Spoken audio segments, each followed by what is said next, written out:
আসসালামু আলাইকুম।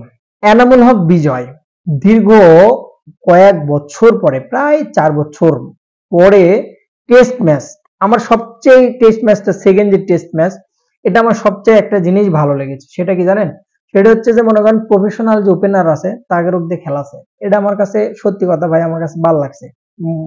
অরিজিনালি আমার কাছে ভাল লাগছে। আপনি যদি পার্ট টাইম ওপেনার দিয়ে খেলান হয়তোবা রেজাল্ট ১-২ ম্যাচ পাবেন। হয়তোবা ১টা ২টা ম্যাচ ভালো রেজাল্ট আপনি পাবেন। কিন্তু লং টাইমের জন্য কিন্তু পাবেন না। তো দেখেন কতদিন পরে ভাই ১০০ রানের একটা পার্টনারশিপ। এমনিতে প্রথম ম্যাচ হারছে নানান কন্ডিশন অবস্থা, মানে নানান রকম ভাবে চতুর্দিক থেকে কথা, জিম্বাবুয়ের সাথে প্রথম ম্যাচটা হারাটা কেউই মানে নিতে পারে নাই।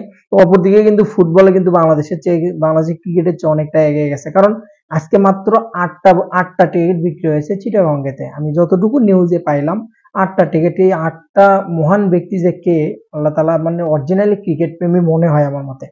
তো এনামুল হক বিজয়ের কথায় আসি। এখন সে ধরেন এমনিতে ধরেন টেস্টে তাকে নিয়েছে, তাকে নেওয়া উচিত ছিল হচ্ছে যে ওয়ানডেতে। আচ্ছা ওয়ানডেতে যেহেতু জায়গা নেই, ওয়ানডের যে ওয়ানডে খেলাটা হয় বাংলাদেশের প্লেয়াররা ওখানে ওয়ানডেটাই একটু ভালো খেলে বাংলাদেশ। তবে শেষে যে কটা ওয়ানডে খেলছে খুবই লজ্জাজনক ভাবে হেরেছে চ্যাম্পিয়ন ট্রফিতে। তো সেদিক থেকে বিবেচনা করলে ভাই এনামুল হক বিজয়কে ওয়ানডেতে নেওয়া উচিত ছিল টেস্টের চাইতে। কারণ তার ওয়ানডেতে ২০টা সেঞ্চুরি কিন্তু ঘরোয়া লিগে। সে কি করলো? ঘরোয়া লিগে ওয়ানডেতে কিন্তু ভালো করলো। ৫০টা সেঞ্চুরির ভিতর ২০-২৫টা ২০টার মতো, যে আমি রেকর্ড দেখলাম যত ২০ কি ২১টা হবে লাস্ট সেঞ্চুরি সহ। ২১টার মতো সেঞ্চুরি কিন্তু ওয়ানডেতে করেছে সে। আর টোটাল মিলে করেছে ৩০টা। তো দেখেন, তো যেহেতু সে ওয়ানডেতে ভালো করতো তাকে নিয়েছে টেস্টে। তার ব্যাটিংটা কিন্তু আজকে মোটামুটি দেখার মতোই ছিল। আমার কাছে মনে হয়েছে যে ৮০টা বল মোকাবেলা করছে, ৩৯ রান একটা সেশন শেষ করছে, পরবর্তীতে দ্বিতীয় বলে আউট হয়েছে ব্যাটের কানায় লেগে।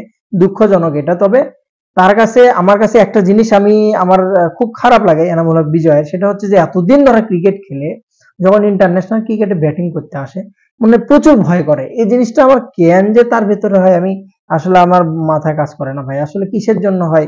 আমি অনেকবার দেখেছি, ওয়ানডেতে দেখেছি, টি-টোয়েন্টিতে দেখেছি যখন অনেকদিন পর আসে। তবে যেটুকু আমার একটা ধারণা ব্যক্তিগতভাবে যে এই ম্যাচ খেলার পরে পরের ম্যাচ পাবো কিনা। ইমরুল কায়েসের একটা সাক্ষাৎকার দেখেছিলাম যে এই ম্যাচ খেলার পরে যদি আমি খারাপ করি পরের ম্যাচটা আমি সুযোগ পাবো কিনা, এই ভয়টা হয়তো বা কাজ করে বাংলাদেশ ক্রিকেট। তো আমার মনে হয় এটা। তাছাড়াতে সে ৫০টা সেঞ্চুরি তো ভাই এমনি এমনি হয় নাই, মারিয়ে তুলে লাগছে তাই না? ঘরোয়া ক্রিকেটে যে সেঞ্চুরি গুলো লিখছে এগুলো তো এমনি এমনিও হয় নাই, ব্যাটিং করেই নিছে। যদিও খারাপ পিচ, ধুলো মার্কা বোলিং ছিল, মারে পিটে করে নিছে, তারপর করেছে। তো তো সে যদি আসে ন্যাশনাল ইন্টারন্যাশনাল ক্রিকেটে এসে ভয় করে, এটা লজ্জাজনক বিষয়। সাদমান ইসলামের দ্বিতীয় সেঞ্চুরি ক্যারিয়ারের দেখার মতো ছিল। অনেক দিন যাবত সমালোচনা।